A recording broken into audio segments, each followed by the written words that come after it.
This is Dave, and I'm here with Ethan, and together we are Dave and Ethan's 2000-inch Weird Al podcast, episode 29-inch. On this episode, we interview the director of Weird Al's lame claim to fame music video, Tim Thompson.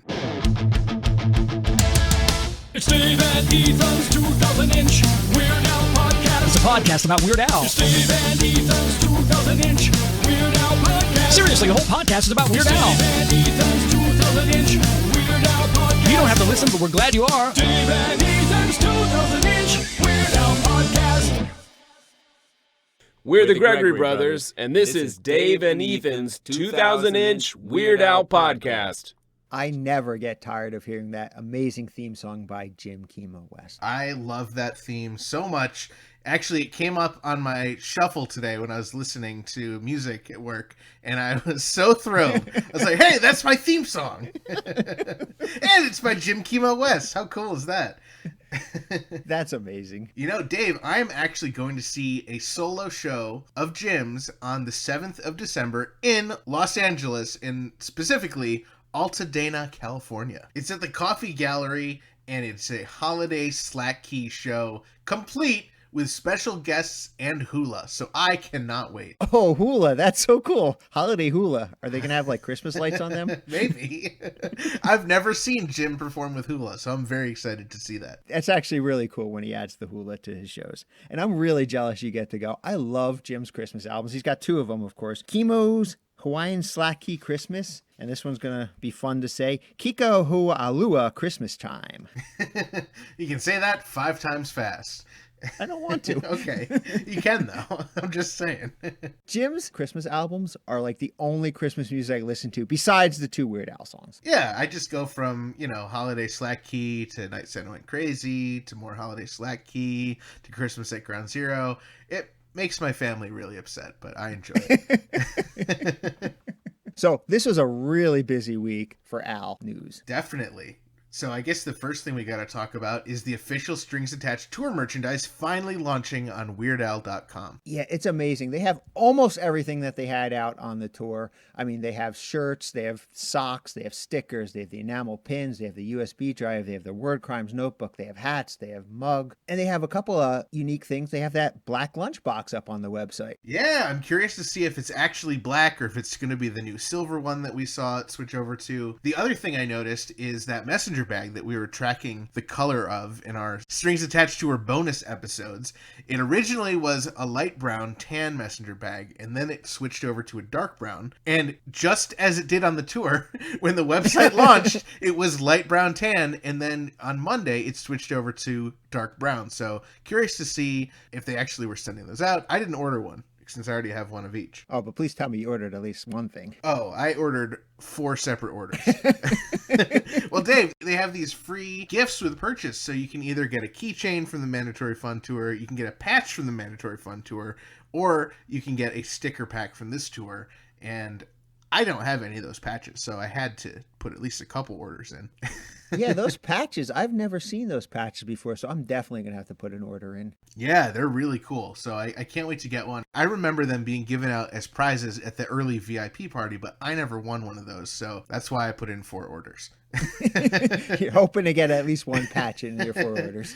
And I did order a lunchbox, so I'm curious to see if I'll get the silver one or the black one. I do have one of each, but I'm curious to see the new one that I get. We'll definitely report back on that. Oh, the other note is if you spend $50 or more, you do get a free pair of socks, not a tie. That was going to say, there's one thing that was missing, and that is they still do not have ties. In other Al news, Gallery 1988 in LA announced that they're going to have a Weird Al exhibit opening on Friday, December 6th. Hey, wait a minute, Ethan. You're going to be out in LA in that time. Why don't you check that out?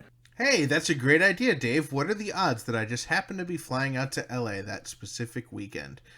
I am so excited. I love Gallery 1988. I've been a fan of theirs for many years since they first had their initial Weird Al exhibit, and I own all those prints. I know you own those. They're so great. I cannot wait to see what is in store for this year's Weird Al exhibit. We'll definitely report back on that because I'm really jealous that you get to go there, and I'm really jealous you get to go see Jim Kimo West. So please report back. Yeah, and if you happen to be out in LA at either of those shows, or if you just happen to catch me walking around, come say hi. I'd love to give you a sticker, give you a card, take a picture, sign an autograph, tattoo my face on your leg, anything for our listeners. Hey, Ethan, you think you're going to stop by Weird Al Star while you're out there? I absolutely am going to be going to the Weird Al Star and maybe some other Weird Al related things. So stay tuned. I'll report back. Dave, that auction we mentioned last week, the one to have lunch with Al, sold for $10,600. That is amazing. The real winners there are, of course, Home for Our Troops, which get 100% of that sale. How cool is that? Just for, an hour or so of Al's time, he's able to help them raise that money. And a great fan and their friend will get to have lunch with Al. Yes, if you are that lucky winner, we want to hear from you. Give us a call, 347-SPATULA. We want to talk to you. We want to hear all about your lunch with Al. Dave, I know that you didn't win. I know that I didn't win. Actually, I don't know that you didn't win. I know that I didn't win.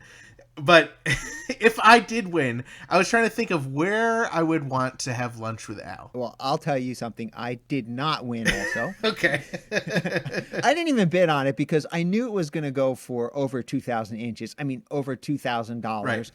I never expected it to go for $10,600. When it was hovering around 500 on the first day, I was tempted, but I knew it was just kind of worthless. There's no way I was going to be able to get that for that price. But if I were to win lunch with Weird Al, I think I would fly in Burrito from Troy, New York, and share that with him.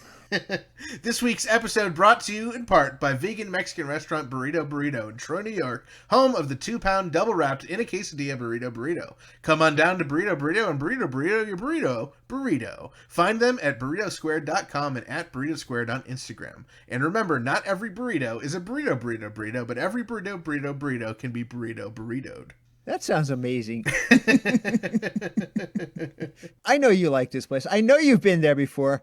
I want you to take me there. We're going to have a special secret project going on in January. When I come up to see you in January, I want you to take me to Burrito. I will take you to Burrito, and I'll get you a burritoed. And you will love it.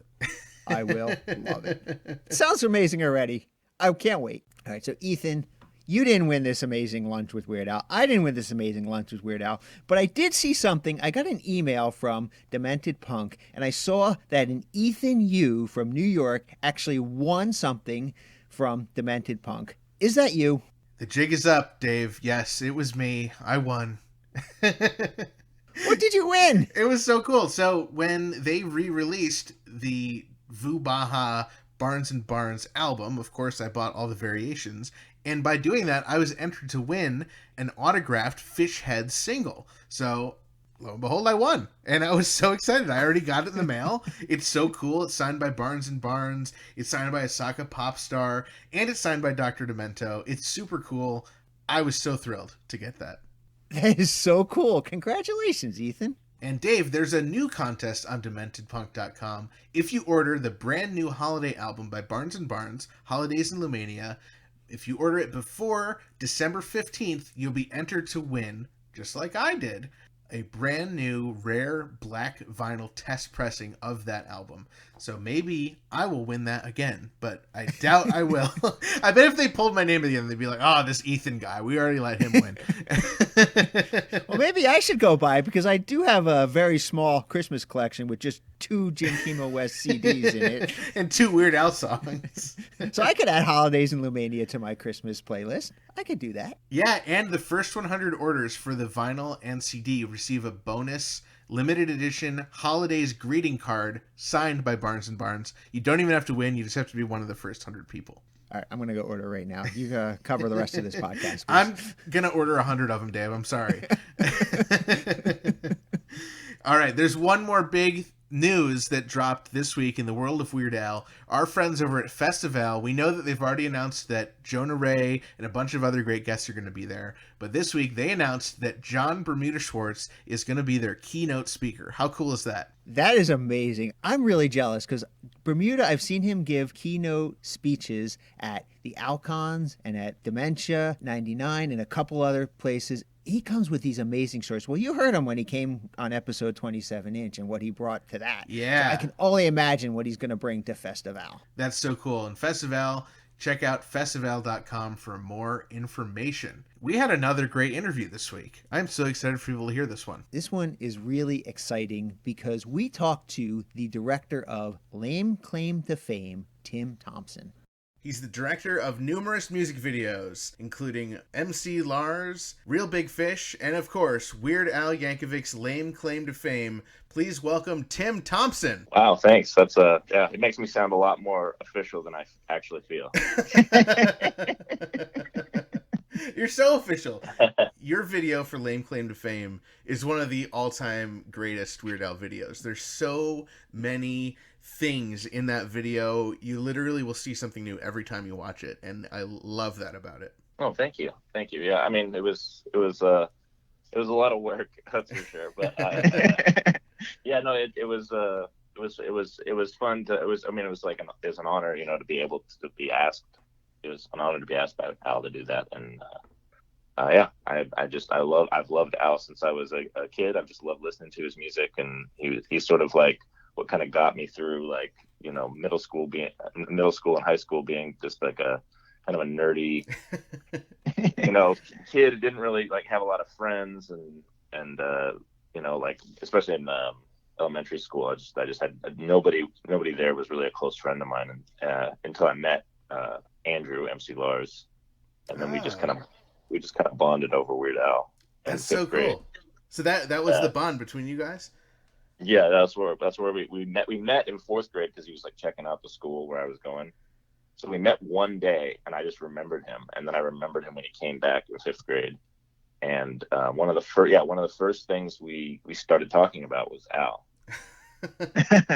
So interestingly enough, the connection to me directing a Weird Al video starts way back then, because I don't know if you know, he probably said this, but the reason I got the Al video is because Al saw a video that I did for him. Oh, wow. He saw the video I did for MC Lars, because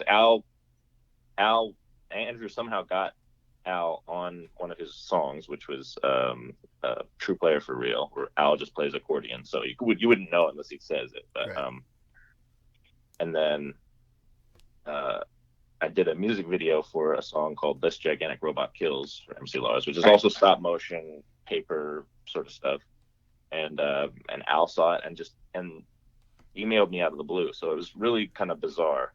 Wow. Well, he emailed Andrew. Wow. He emailed Andrew out of the blue. He emailed Andrew, and he's like, "Hey, do you have Tim Thompson's contact info?" It was very surreal day for me. But anyway, so Andrew and I met back in fifth grade, and just like really sort of like got into Al together, and I think that was sort of like the beginning of just like this whole long journey, I suppose. It's just meant to be. I mean, what really shows in the video is that you are a true hardcore Weird Al fan, because there are just so many layers upon layers of references and just things that just like you literally have to pause it to see, to understand, like, oh my god, this is an Al reference. Like, I'm thinking of the the paper clips folded into small animals. Like, someone may not recognize that immediately. Yeah. It's just like, oh, that's just the other office supplies sliding by. It's like, no, that's a reference to Dog Eat Dog. Like, it's just absolutely. I love that. There's so many of those in the entire video.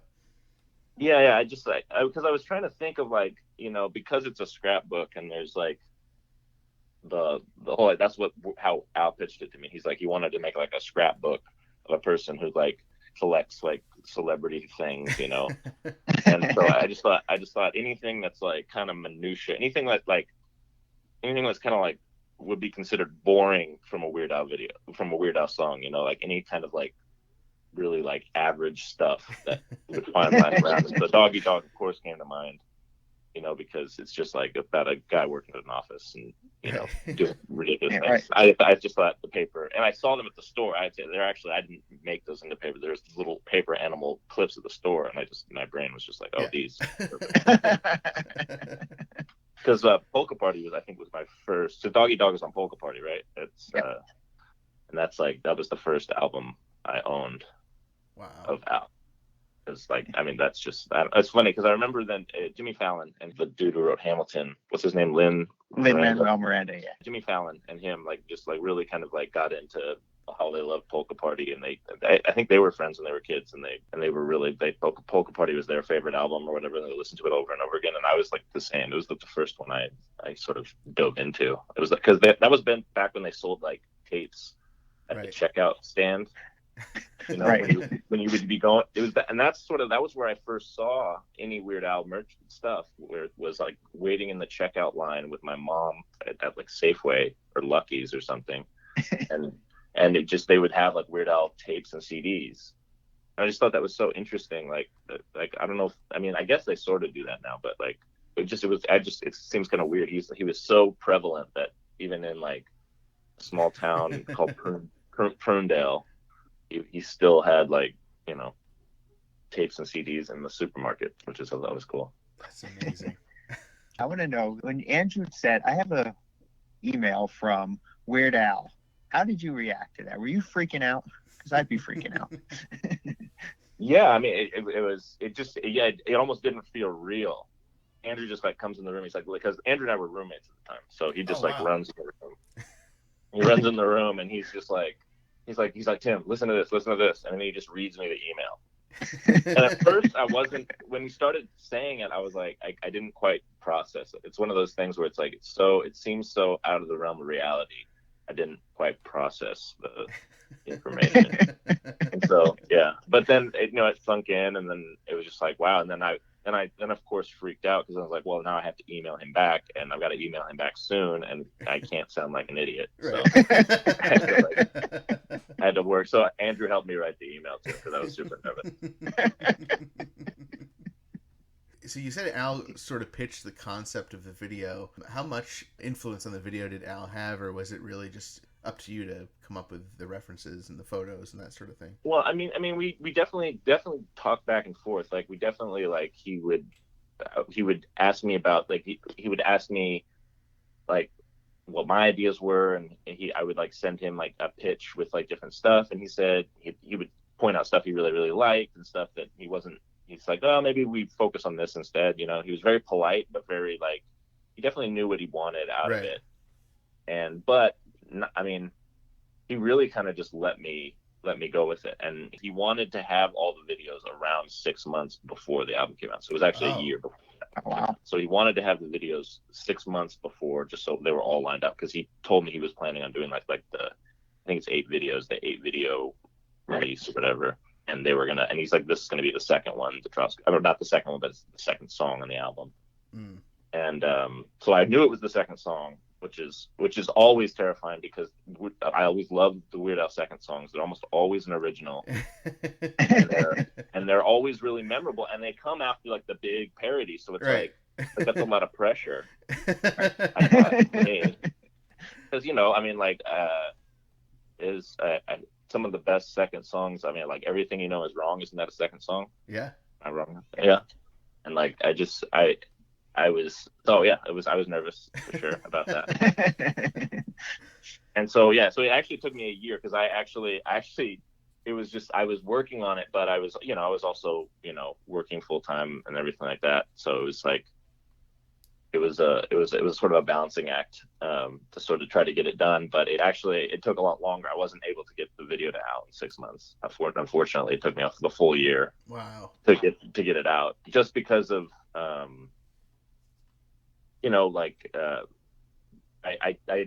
don't know why I do this, but I always pick like the hardest way of doing something. And sometimes it pays off, and sometimes it doesn't. Sometimes it makes things harder. But the video, around 6 months, it was like part of it was together, but I still had a huge chunk. And then fortunately, Al was very cool, and he's like, just keep working on it, and send it to me when you have it, and then I would send it to him, and then he would come back with notes. Like, there were like little changes, but because of the nature of the video, like I couldn't like just change whole sections or anything like that, but like, because it's all kind of flows together. But there were a couple things that like just didn't play, or like a couple jokes that just didn't work as well, so we kind of like figured out ways to like cut around them or like replace some sections with something else. Mm-hmm. Wow. But it was very minor. It was very minor. Al really just kind of like let me do it, and yeah, and I remember one of the hard things was it's like, well, we're going to be using all these celebrity photos, so we got to like, so he had to say we just got to run. He had to run it through legal, and I guess they just worked their magic. I don't know if they paid people or what, but we got all those celebrity photos. But you know, it's like it's parody, so I guess there's some leeway there. I don't know how they did it, but that. I remember that being sort of a thing where he's like, yeah, we're concerned about the video just because we don't know if we're gonna be able to show all these celebrity faces. But he's like, he didn't. For a while, we were talking about doing caricatures of them, you know, like drawings. But he's like, I don't think drawings are gonna be funny enough. He's like, I think it needs to be images. It needs to be their faces, you know, kind of like that sort of that South Park thing, you know, where it's like you see the head of the person, the picture of their face. It's funny. Mel Gibson, I'm thinking of. yeah. Absolutely. So, yeah, with all those photos, though, you also have photos of Al and all the guys in the band and Dr. Demento. Did you just have them just take a whole bunch of photos of themselves, or did they send you photos? How did that work? Actually, I mean, the way that like I said, I tend to do things the hard way as opposed to the easy way. So I actually filmed the Weird Al video with Al in a studio in Riverside. And I got Al and John Bermuda Schwartz to come out to that. And we filmed them in the studio in Burbank. And then I got Steve J and to come out to my house, and Dr. Demento. Oh, wow. Yeah, Dr. That was surreal. To get have Dr. Demento in my living room. I can bet. That was very surreal. But it was I mean, because that was me actually. I asked Al, I was like, hey, could we get your band in this, and can we also get Dr. Demento? And he was like, he's like, you want Dr. Demento? I was like, yeah. He's like, really?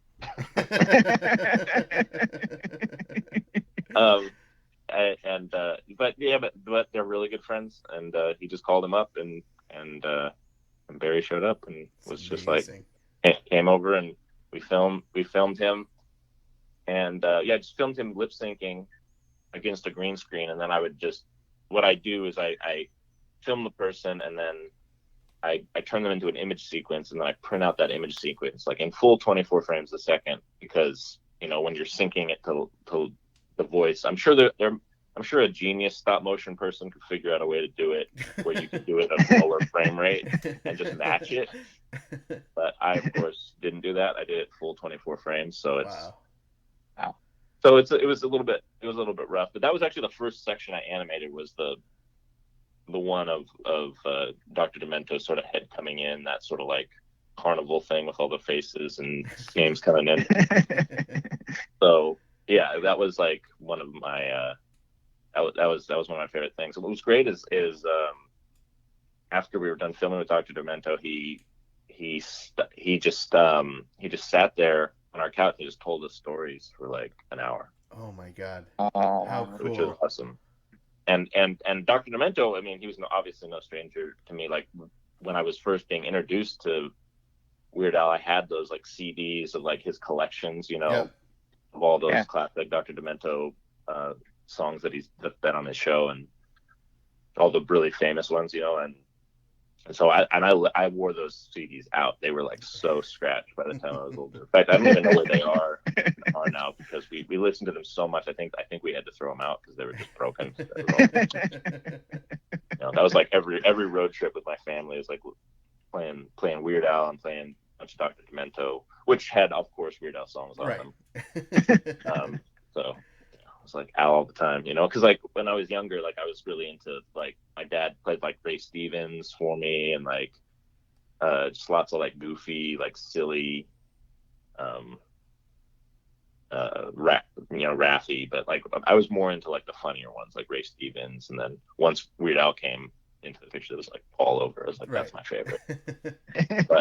but I like that. I like that silly style of music. You know, people who make funny songs. You know, and so Dr. Demento was just perfect. You know, all those tracks are great. And so he just told us stories about being in high school and what it was like being a nerdy guy in high school. But he said that he always got invited to the cool kid parties because he had a better record collection than anybody at the school. So even though he was kind of a nerd, he ended up DJing all these cool kid parties because he just had all the records that he wanted to listen to. Wow. And super nice guy. Super nice guy. Really generous with his time. And it was an honor, obviously, to meet him and just kind of super surreal, you know. Like most things in this, you know. Yeah. Maybe that's why the video is so surreal. It's just because it all felt like a really surreal experience to me. The year flew by. It didn't feel like a year when I got the email to when it came out. It was kind of like floating a little bit. Now, so we talked about Al's band. We talked about Demento. We know that MC Lars has a cameo. We know that you're in the video. Who are some of these other people that show up in the music video? Yeah, there's some of them were just like my friends at the time, like just like people who had like some people. Most of them were people who were my roommates. Okay. Over the year, I had like 2 or 3 different roommates. It was the same year Andrew moved out, so it was multiple people had come to like just be roommates for a little bit. Like I had roommates here and there. One of my ex-girlfriends is in there, and so it's like it's just an amalgamation of just like people who I like and wanted to put them in that just to, you know, or like big Weird Al fans, like my friend Chance is in it, and she really loves Al and really wanted to be in it, and so I put her in it. It's just. I wish I knew you earlier. I would have loved to have been in it. Yeah. I would have absolutely. Nice. And it was a lot of it was out of necessity because it's like I had all these moments, and it's like, well, you got to see someone's face here, and it's like I didn't really want to overuse celebrity faces because I was like, well, especially because it was like one of the first concerns was like, oh, do we do pictures or do we do caricatures? Right. We don't know, and it's like there's a possibility that we may have had to replace all the pictures with caricature faces, which scared me. But I was like, if that's the case, I don't want to make the side characters, you know, celebrity faces just in case that's the case. So I was like, I just need people who are willing, you know, like some of my best friends are in there, you know, like, and my friend Dan, my friend Jeff, and I wanted to just put faces that I knew I could get access to, right. That were photos that I had taken, that I didn't have to worry about the rights to. So that was sort of where it's just kind of out of necessity, really. But it was fun. It was fun to put my friends in there because then they also have a lame claim to fame. Of course. Oh yeah. And one of the things I really think is interesting, maybe you guys were going to talk about this, I don't know, but one of the things interesting about the video is like when you scroll down the YouTube comments, all the comments are people just listing their lame claims to fame, which I think is kind of a cool thing. And it kind of keeps the video kind of alive. Every couple months, I'll go and just see what people are saying. And there's always like one or two new comments about somebody saying some lame claim to fame that they have. And I thought that was like kind of a brilliant idea on Al's part of making a song like that like it was almost designed for YouTube comments to kind of come in. Right. I noticed one of the top comments is from the Gregory brothers saying that they played cowbell in the song, but I was, is that just a joke? I mean, I didn't think that they actually were in the song. Or are they in the? Do they make a cameo? Actually, I don't. They play. You know, I don't think so. I mean, I don't know. Actually, I don't know. They're not in the video. Okay. But I think it's Bermuda Schwartz. I mean, he was the one who played it in the video, like to beat. I don't know what the recording process was like, so I don't know. Must just be a joke, I guess. I guess maybe, but who knows? Who knows? I mean, they definitely could have. You know, I mean, Weird Al has a lot of friends, and it could have been just one of those things where they did. I don't know. I just assumed that it was Bermuda, but it'd be Could be. I wish I knew. Sorry. Throughout the video, of course, flipping through the scrapbook are hands. Are those Al's hands? Are they your hands? Whose hands are we seeing? The hands are mine, because I looked, in fact, even the shot when the hand like comes out of the door at the beginning in the live action, that's my hand as well. Oh, okay. I felt like my hand. I looked at Al's hands and I was like, oh, our hands don't look that dissimilar. Like they look fairly.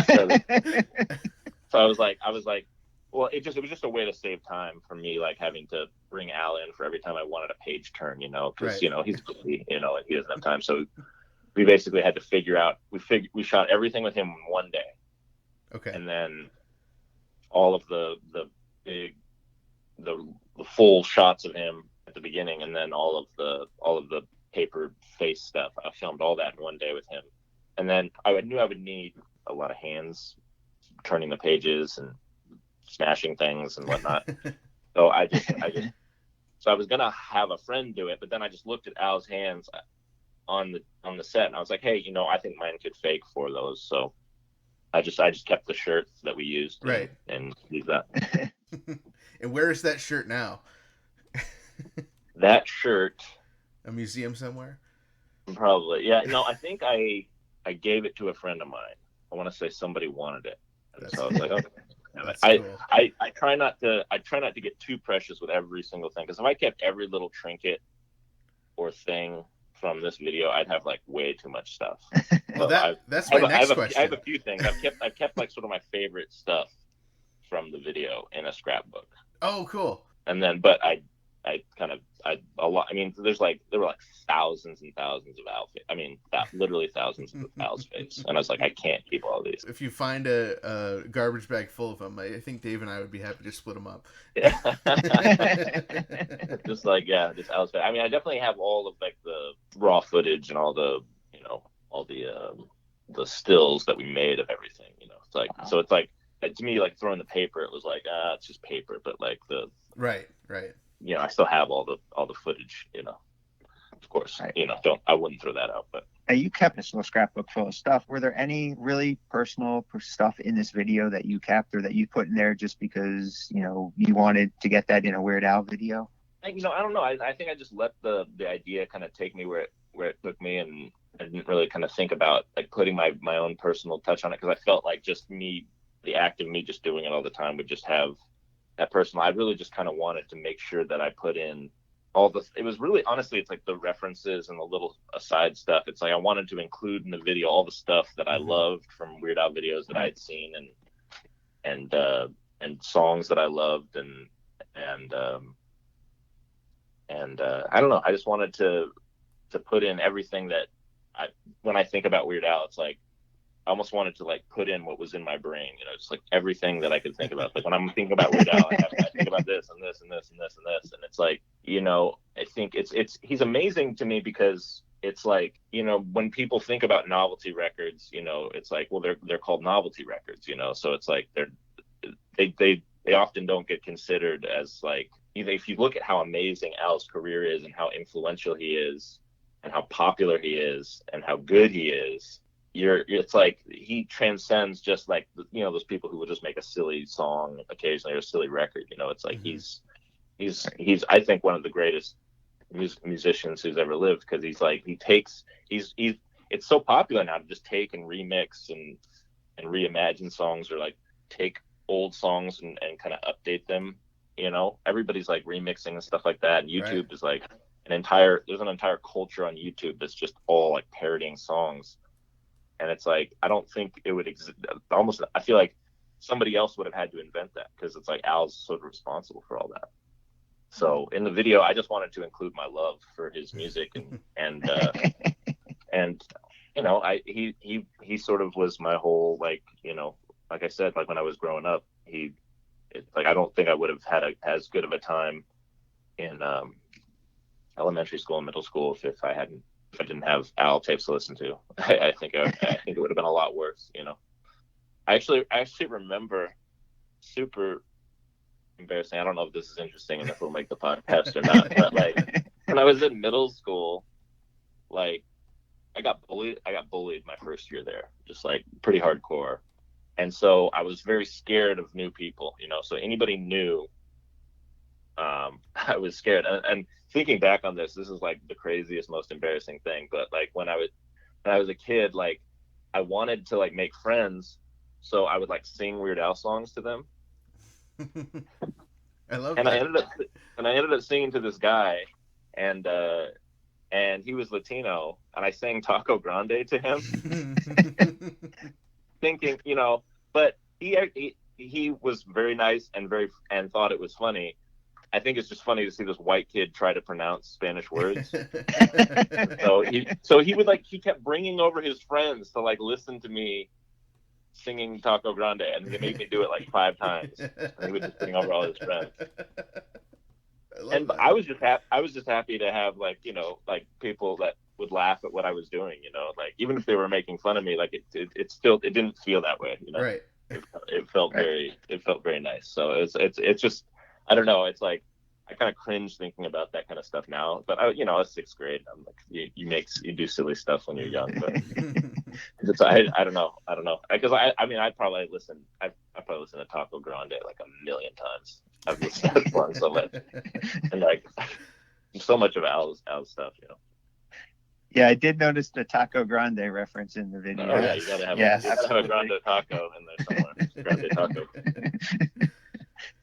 And then I noticed there were a whole bunch of other Easter eggs to Weird Al songs. And I noticed that, of course, there are a whole bunch of just other Easter eggs in there. And one of my personal favorites is right at the beginning of the video, you have a star for Jay Levy on the Hollywood Walk of Fame. Yeah. Right? And that's personal to me. So are there any other like just Easter eggs that you want us to look for? You want your people to look for and see in there that you're really proud of?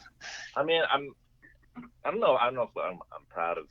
I mean, I just think they're fun. I mean, Jay Levy's cool. I actually got to talk to Jay a little bit, via email while the making of it, because he's still, I'm pretty sure he's still Al's manager in some regard. So, and obviously a legend in the Weird Al video directing realm, which is interesting because Al pretty much directs like all his own videos. Like in the last few years, he directed a lot of his own videos. Which I thought was interesting. And then for this one, he got a bunch of guest directors, but for mandatory fun. But I don't know. I mean, the food ones are always the ones that I don't know why the food ones are always ones that come to mind, like the Rye the Kaiser. Yeah. That one's because the food album, I don't know why, but the food album was a much bigger deal when I was a kid. Like we were like super into the food album. We like loved the food album, even though it's just like. Even though it's amazing, mostly a collection of just food songs from other records, but like I don't know why we just loved me and Andrew loved that one. I never personally owned that one though. Andrew owned that one. I wouldn't own like a ton of. I owned like I think like 3 or 4, but Andrew had like all of them, so I would just go to his house and listen. And yeah, I don't know. I guess I'd have to go through it. I know there was one person on the thread who literally went through the entire video and I think they pretty much got everything. Oh, wow. He like timestamped like every reference. And I was like, that must have taken a long time. Yeah. Wow. Yeah, I don't know. I'm just like I put the entire lyrics to Hardware Store in there. Yeah. I saw that. Just because I don't know. I just thought that was a funny like. I don't know. I always thought that whole part was really silly and funny when he just like lists things. And once I read it, I was like, well, I'll just put those in there. Just like I don't know. It felt like a kitchen sink kind of video where you're just gonna throw everything that you possibly can. I tried to throw references in there to the band he was parodying, Southern Culture on the Skids. John Bermuda Schwartz got the actual kit. Not the kit that they used, but the guy who made the kit for Southern Culture on the Skids, the drum kit. And he got that exact kit from the exact guy who made it. That's insane. Wow. I love that Crazy. attention to detail. Oh my gosh, yeah, he is the person. He is so. I mean, he's Al's archivist, so he archives everything Al does, and so he knows like everything about Al and everything about all the bands that Al is parodying. He is like a genius when it comes to like knowing he just knows so much about music and stuff like that. Yeah, he's incredible. He's really good. I'd love to hear about some of the things that are not necessarily Al references. I noticed 2 different phone numbers in the video that are not like 555, like 2 real phone numbers, and I was just curious about, what the intention on those, and I will admit I called them. Yeah, I'm trying to remember what those were and what have you called them? Do they go anywhere, or they? So one of them is 323-577 lame. That's for the computer classes, and it just goes to a voicemail of a Google Voice number, and then on the part where there's the ink stamp in the pad, there is a broken kind of phone number, but it works out to be an actual phone number, and that one also just went to voicemail with no. Nothing but generic. So I was just curious if you set those up or if they were friends of yours. It's been a minute. I feel like we did. I feel like Andrew and I were like, yeah, let's make some Google Voice numbers. Yeah. Put them in there. And then I don't know what happened to them. I don't know if they're Andrew's Google Voices and he gets ringed occasionally when people call those. That's coming back to me. That does sound familiar. That we were like, yeah, let's just do some Google Voice numbers and like try to put a funny message on it. Maybe we did, and then it expired or something. Familiar, but I forget. But it was something like that where we were like, yeah, we should do something like that. Or, I love that. I think there was some talk. I don't know if we actually did this, but I thought there was some talk of putting in the phone number of. So in 5th grade, we had a terrible teacher, and he was the worst. And at the school that we went to, we call him Mr. W. And he just didn't understand Andrew and me, because we were kind of like wild, wacky kids, hyperactive, we had no other really close friends at the school but each other. Yeah. So he was always separating us, and all the other kids were just annoyed by us. And he was so bad that it was the only year Andrew ever went to school at that school. He was there for 1 year, and then his parents were like, nope, we don't like this guy either, and they took him out. Oh, wow. And so I think for a while we thought about putting his number to try to, so he would get calls. So that could very well be one of those numbers. Could very well be his number. Oh, that's hilarious. and maybe he just turned it off because maybe he got a few calls and he was like, "What is this?" I kind of like to think that I did that. There were so many things, and it was so rapid fire, and I was trying to work so fast. It was like we would just come up with ideas. Like, yeah, let's just do it. Just write it. I love Put it in there. What's the number? I don't know. I guess because I don't know. Maybe, and it could just be that I was just like, let's just pick numbers that aren't anything and put them in there because I hate 555 numbers. Yeah. I find them they're so distracting. Like whenever I watch a movie and it says 555, I'm like, well, I know that's not a real number. Right. It's just so, I don't know. To me, it's like it just takes you out of the movie. Not that this is very realistic. I love that you did that, though. I think that's it adds so much. I was curious about the official Etch-a-Sketch Club member patch. Was that something that you came up with, or was that Al's thing? What was the history on that? Al found that. He went to a thrift store and like looked for all like the costumes. So he would be like taking pictures of himself in different outfits at the costume store. That was a surreal day when I was getting like texts from Al. It was just like him just kind of standing there in different outfits. And he was like, "Look at this." He's like, "Look at this hat," and it says "Official Etch-a-Sketch Club Member." And I was like, "Well, that's got to be it." Right. Yeah, it's just something he found at the thrift shop. So I guess that was it. Just he just finds weird, cool stuff like that. And I don't know if it was a costume shop or a thrift shop. It felt like a thrift shop because just like he was just getting like overalls and the thing because he wanted to kind of just like have that vibe. The guy from Southern Culture on the Skids who like almost always wears overalls in a lot of the videos anyway. Right. But yeah. I think it was just a hat Al found, which is great. Now, in there with all these Motley Crue tickets, there is one Weird Al ticket for Topeka, Kansas on April 14, 2004. Is that any significance to you, or is that just a random Weird Al ticket that you put in there? It is a random one. However, I was trying to find one from a city that had some relevance to me, and Topeka, Kansas was was the only ticket I could find that was closest to. Well, I wanted it to be like sort of like Midwest, because of the Southern culture and the Skids sort of like reference, and I wanted it to be.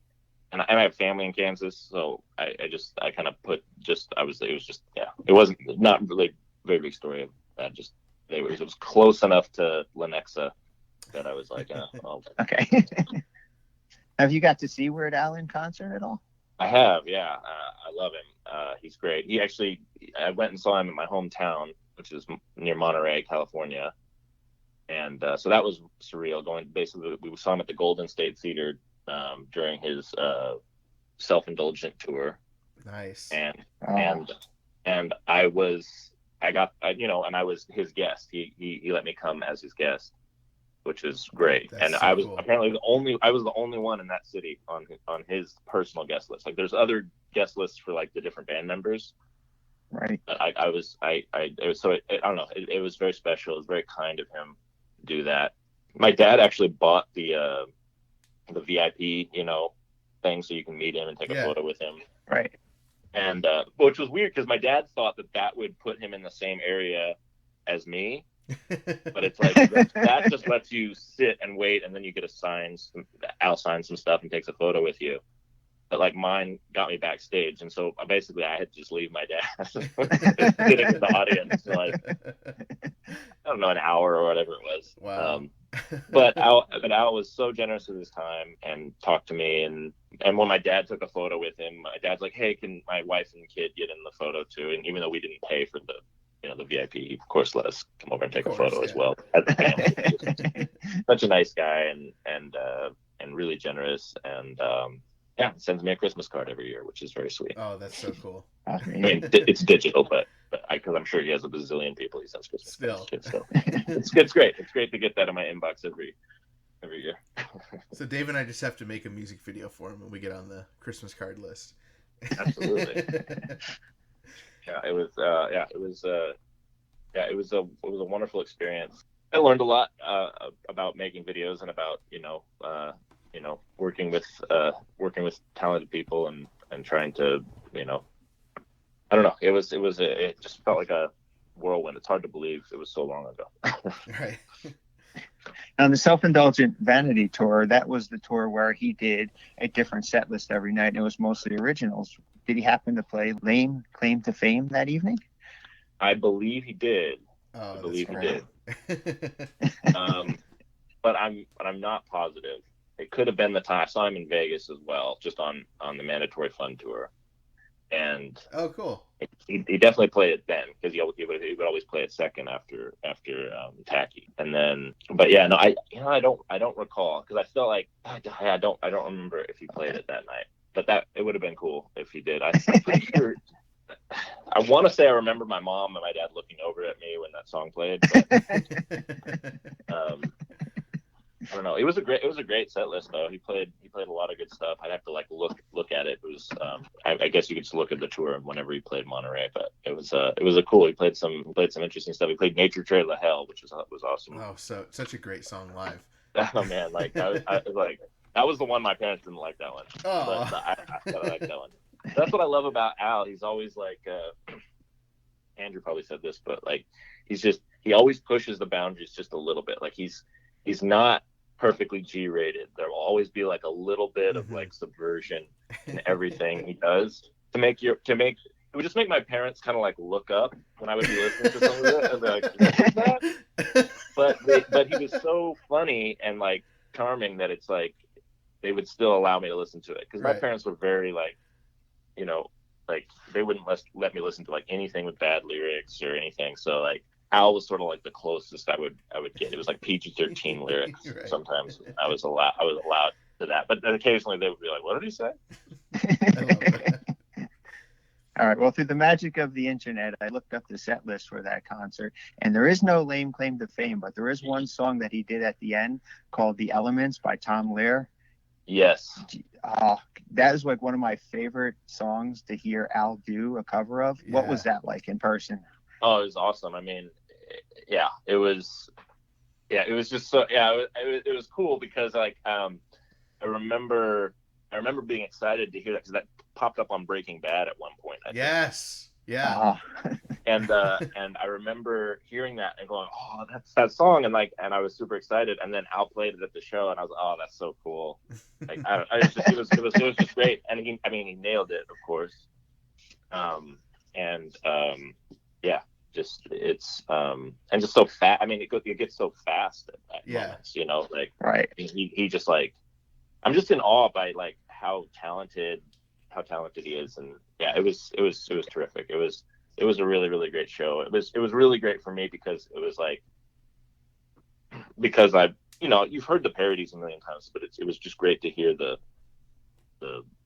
you know, songs that he loves and songs that that are important to him being played. And honestly, the audience was so into it, and it didn't matter that he wasn't, you know, playing the parodies. Like everybody was with him, and I think that to me just says that he's just such a great artist that his originals are just as exciting to listen to as his parodies. Absolutely. And, Sure, no, it was tremendous. It was a tremendous show. I had a lot of fun. And what was crazy is I kind of feel like his music sort of healed me, because that entire day, I don't know what it was, something I ate, but I had like the worst stomach ache of my entire life. Like I was supposed to go to dinner with my mom and Andrew's family, and I just couldn't. I was basically lying down in the backseat of my mom's car in anguish and agony. Oh. Just like, so I was like, I'm on the guest list. I cannot miss this concert. He's like, this is going to be the worst experience of my life. Because I was like sweating and like, I just felt so horrible. I don't know what it was. And then we go to the show, and the opener is the comedian, the guy who gets his finger chopped off in Weird Al. Emo. Emo Phillips. Yeah. Emo Phillips. During his set, I was in agony. I was like, oh no, this is going to be the worst. This is going to be terrible. I'm going to be sick the whole show. And then Al's music came on, and right about the second song, I felt my stomach start to feel better, and it just kept getting better. And by the end of the show, I was fine. So I don't know what to say. I don't know if it's divine intervention or whatever, but you know. No, it absolutely was. His music soothed one of the worst moments I've ever had in my life. Now, you're working on this video so far in advance of it actually coming out. Were you working with a demo of the song? I mean, it was pretty close to done, but like he did send me like a final like mix. Like the one I got wasn't like fully mastered, but it wasn't like just him and a guitar or anything. It was a full mix of the song, just wasn't like mastered yet. That's cool. Yeah, and so like so right before it came out, when we were kind of going over everything and the notes and the thing on it, he sent me the final master to put over it. And, so no like lyrics change, nothing surprised you at all, still fit with what. It was all I think he's just so good, and he just plans everything out so perfectly that he knows. I think when he asks for videos, he knows that the songs are done. Right. And, he just seems to have everything. And fortunately, no lyrics changed. Yeah. It's like I was like, well, this whole section doesn't make any sense now. Right. Is it correct that you are employed at TMZ? I was, yes. You were. I did work at TMZ, okay. which is very funny. I don't know if they know about the song. I'm sure they do. Sure they probably did a whole question. Video. I think I told people there when I was working there. I was like, you guys have heard the Weird Al parody of this, but you know, like TMZ is an interesting place. Strangely enough, I actually love pretty much everybody I worked with. Everybody there is super nice, except for maybe some of the office people are kind of, you know, they're just very serious and like on camera. But most of the on camera people are really super nice in real life, and I liked working with all of them. I was actually sad to leave. I left. It wasn't giving me the time to sort of focus on my own creative stuff. And nothing against them. It just wasn't a good fit for me personally. But no, I love everybody there that I interacted with, and but you know, they're in different loops, you know. So when I was like talking about Weird Al, they're like all right, they just don't. It's not their wheelhouse. Like if I had said like Kanye or Beyonce had said something about something, your ears would have perked up. Right. But when I was like, Weird Al did a song about you, they're like, okay. It's no fun. Yeah. But yeah, so yeah, no, I've worked at a few interesting places. Worked at TMZ, worked at NFL, NFL network, and yeah, it's you know, when you're in LA, you know, you work at a lot of different places. I worked at a Korean pop culture network. Oh wow. Which is fun, and they love Weird Al over there, so that was cool. Well, that's someone else likes Weird Al. Yeah, I know it's always good to find a Weird Al fan. You know, it's like for a while it was a secret handshake, and now if someone's like they don't like Weird Al, you're like, what is wrong with you? Right. Right. No, that's totally. It's like what who hurt you? You know, who hurt you to make you not like Al? He's super important to me in you know, in just my life, and obviously like just so great to work with him. You know. Okay, you got the lame claim to fame with the TMZ connection. You got the lame claim to fame with the MC Lars connection, and of course the just this gigantic robot kills makes the cameo in the lame claim to fame video. Yes, absolutely. Not lost on us. I had to do that because, you know, it's like that was the reason that I got the video. So right. I had to include that in there. And then you've got another lame claim to fame with Real Big Fish, because Travis Wirtz and Dan Regan play on your horoscope for today. Yeah. And then you, of course, did their video, Don't Stop Stinking. Yeah, Don't Stop Stinking, which is great. And their manager, Vince, is super nice. And he was the one I mainly dealt with when doing that video. I only met them one day, which was the day of the shoot. But all the planning leading up to that was Vince. And Vince is funny. He actually allowed us to shoot in his soundstage for the Lame Claim to Fame video. So wow. He was just really cool and like basically gave us full access to his whole soundstage to do all that stuff. And he's just a really great guy. And I remember he said to me, he's like, I just told him I was really, you know, happy to be working on the Real Big Fish video. I was a fan, and he was like, "Yeah, he's like, just remember, he's like, Tim, he's like, people who do Real Big Fish videos go on to do bigger things."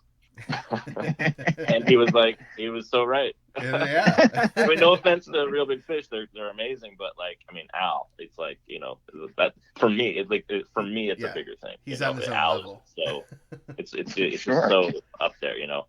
But I had a great time. I owe them a lot for letting me do their video, and it was well received. The fans seemed well received. And what was cool about it was like a video for the fans. So we basically just brought in as many Real Big Fish fans as we could. So all the people in the video are just fans. They're not cast or anything. They're just like people who love Real Big Fish. They just wanted to basically do like a Soul Train type of thing where it's just like they just get a dance. And like we feature the fans, and the whole idea was just to feature the fans. And I thought that was a really neat thing. And it was really fun. We filmed in this place called Cowtown out in Riverside. Oh wow! Which is this like a square dancing, you know, country dancing sort of place. It's like apparently been there for a really, really, really long time. And we filmed out there. It was a lot of fun. Yeah, and I actually owe a lot to that video. It's funny. It's like everything in your life kind of like leads you in different directions. It's that one I sort of owe to Andrew as well, Lars, because he introduced me to a friend of his, this guy named Joe Dexter, who's like in this band called Orange. I don't know if he's still with Orange or if he's solo now. But I made 2 videos for Orange, and they went on tour with Real Big Fish, and they just I guess they just talked me up as a music video director, and that's how I got the Real Big Fish gig. So it's all just like, you know, it's kind of like who you know in a lot of ways, you know, just you do something for somebody and then it pays off ultimately when somebody else sees it or somebody else like is, you know, experiences it, you know. I don't know, it's cool. What other videos have you been working on lately? I've actually just gotten back into doing the music video thing. I'm working on a music video for my cousin Desiree. It's just a country music video, pretty simple, but it was nice we filmed it all out in Idaho. Oh wow. Which is fun to go out there and film with my cousin, and then I went to Washington and filmed the Super Commuter video, which is sort of like the video about a cannibal. Oh. That's Sounds a little great. more. That's a little more. That has a little more stuff to chew on. And then yeah, and then just been working on some short films. I really love horror. Horror films are like some of my favorite things in the world. So I've in the last few years I've made a couple short horror films. I'm working on one right now. And yeah, just kind of continuing on, in that. Just try to keep creating. I love making things. I love coming up with ideas and executing them. So yeah, and I have a couple stop motion video ideas that I'm trying to get off the ground, to get sort of back into that paper world. I would love to see a Nature Trail to Hell in 3D stop motion. Oh man, and actually have it in 3D. Yes, I think that would be the key. Stop motion in 3D. That would be the stop coolest motion thing. 3D is stop motion 3D is actually really cool. If you have like one of those motion control arms, you can actually do 3D with one camera apparently. Oh really? So basically, if it's motion controlled, the camera can move to the other eye and take both shots. Since everything's still, nothing's moving, the camera can just move to the second position of the stereoscopic, to do the stereoscopic effect. And I've been wanting to play around with that, so giving me ideas. I mean, even just a music video would be so cool for that. Oh yeah, Nature Trail to Hell would just be amazing. I always thought like it would almost be perfect in that style that Jurassic Park was done in. Just like the claymation. Yeah. Oh, totally. Just because just with all the guts and the heads and stuff like that. Yeah, you can get away with that. Yeah, but it's just so fun. I mean, granted, it would be also fun to see like a really gnarly, like violent version of it, just to sort of like see what that would look like, because you can kind of imagine. Like I've often listened to that song and been like, well, what would the plot of this movie actually look like? Because he says he kills like 6 or 7 campers in every scene. Right. And I'm like, what does that look like for a real movie? Obviously he's hyperbole. He's trying to be ridiculous, but like I was like, well, what if you actually tried to make that movie? Right. Like how would you structure a story around this? Right. I don't know. You'd have to have it in the background of other scenes, just like they're in a diner and out the window you see the killer killing Cub Scouts. Yeah, but it's like how many Cub Scouts? It would have to be like a massive gathering. It can't be just one crew. It would have to be like a really massive gathering. 6 or 7 in every scene. Most movies have like 100 scenes. Yeah, and you can't just kill them all at once. It has to be, drawn out. Yeah, exactly. So it's like, I often think about that when I listen to that song. I'm like, what does this movie look like? It's just it's so great. So great. I love those ones. The sort of the darker. I feel like you can make a whole album of like Al's kind of darker songs. Just the ones that are a little more macabre. Yeah. Like The Night Santa Went Crazy, or Christmas at Ground Zero. Trigger Happy is pretty dark, especially in the current climate. He's got like he's definitely got a really dark sense of humor, and when he wants to, he can just kind of turn it on. The Good Old Days is another one that just hits black, and like it's like a, I don't know, like just like a serial like a sociopath who just Well, then of course, so good. Even Happy Birthday, the the whole oh yeah, Happy Birthday, everybody's gonna die, world blows up. Yeah. So great. He's always, and exactly, he's had it since the beginning, and in every one of his albums he definitely has at least 1 or 2 kind of darker themed, dark comedy sort of things. And his videos too, the 1 More Minute, how violent it is, and like, like the You Don't Love Me Anymore. Yeah. That's a really right. Video. That's very dark, just like people getting hurt constantly, all the blood, and like headline news, pretty dark. Yeah. I think that's one of my favorite of his videos. I had that on VHS, and I had like a collection of his videos, and Headline News was on there. I love that one. Yeah. It's just such a good video. Judy Dr. Tenuta is in Demento's there. also in that one. Bumblebee. Yeah. And Dr. Demento. Yeah. So great. I have Dr. Demento. To me, it's like he goes hand in hand. Like I always love seeing him in those videos. So it's like and the band as well. Yeah. Right. So it's like I just had to get them in there. I was like, they have to be part of this. It's like it's because it's part of the. I don't know. I don't forget. We had the keyboardist. We just couldn't. I don't know if we couldn't get him, or maybe I just didn't. Yeah, ask about him, I was wondering why Ruben wasn't in there. If that was intentional or. It was not intentional. No. It was just probably just an oversight, probably on my part. Mm. Because I did mention the band, but then I just listed the names of them, and I just don't think I included his. So, Ruben, if you're listening, I'm sorry. He seems like a really cool guy, though. I did get to meet him briefly at the Monterey show. Oh, cool. I mean, he is just the life of the party. He man. is. He totally is. He is. He just has so much energy, and I was surprised, because like the other band members they're really mellow. They're super mellow, and chill, Yeah. and just the nicest guys, all of them. Yeah. Everybody I met from Al's camp was just the nicest, and it's just like it's so refreshing when you meet your heroes and they're as nice as you want them to be, Yeah. and they're like, and they surround themselves with good people and everything. Everybody was extremely nice to me, and really, yeah, it was just great. It was just great to hang with them, and it was just so surreal to have them in my house and stuff like that. And, yeah, it was awesome. Yeah, and they recognized me when I would come to the shows, so that felt cool too. It's like I wasn't just some guy that like, oh yeah, I remember you, sort of.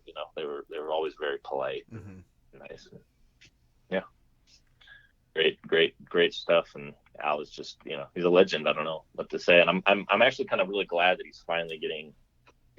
I feel like he's always been popular, but like I feel like at least now it's like there's so many kids who grew up with him are like our age now. Just like we're just like, yeah, no, he's great. We put him up there with like the greatest artists out there just because he's finally getting the attention that I think he deserves, which I think is awesome. Agreed. Yeah. Yes. Tim, this was so much fun. I feel like we could talk to you for hours. Thanks for having me. I was really worried because I'm like, yeah, I guess I don't really know what to say about the video. It's just because stop motion is just so quiet and tedious, and it's just like, yeah, I cut out paper things. That's most of what I did. But it was fun. Yeah. But I like stop motion because you can listen to music while you do it.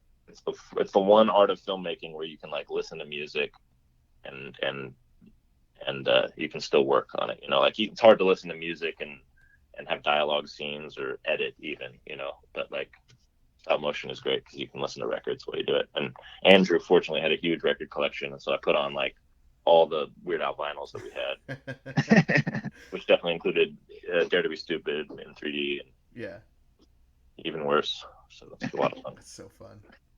Yeah, thank you guys so much. I really appreciate you having me on. Huge thanks to Tim Thompson, and a huge thanks to MC Lars, our guest from 6 Inch, for connecting us to Tim. And if you haven't heard our interview with MC Lars, why don't you go back in the time machine or just go to 2000inch.com.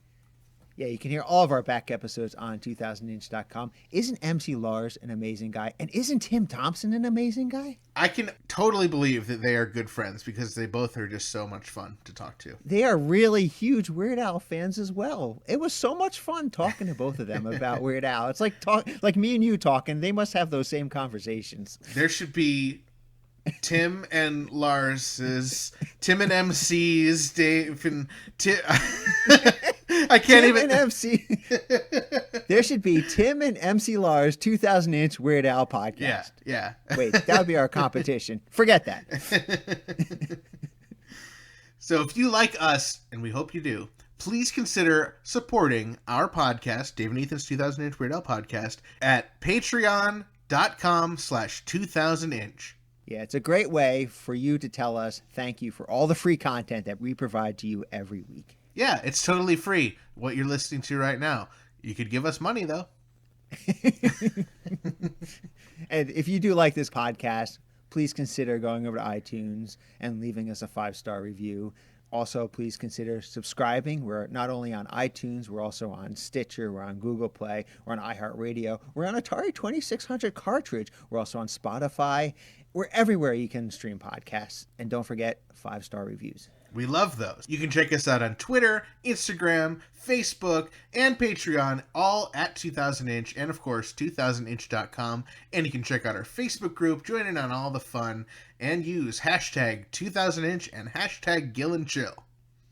And don't forget to give us a call, 347-SPATULA. That's 347-772-8852. You do not have to have one to lunch with Weird Al to give us a call at that number. You can leave us a message anytime you want. We love hearing from our listeners. We might even play your message on the air. And of course, check out our Strings Attached to our bonus Centimeter episodes to hear all of our concert reviews and more fun.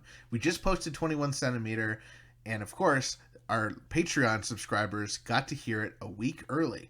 We also post a brand new full episode every Wednesday. So you want to check that out. You want to subscribe.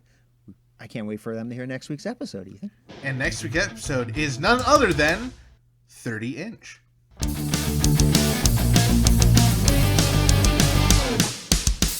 That was Dave and Ethan's 2000-inch Weird Al podcast, episode 29-inch.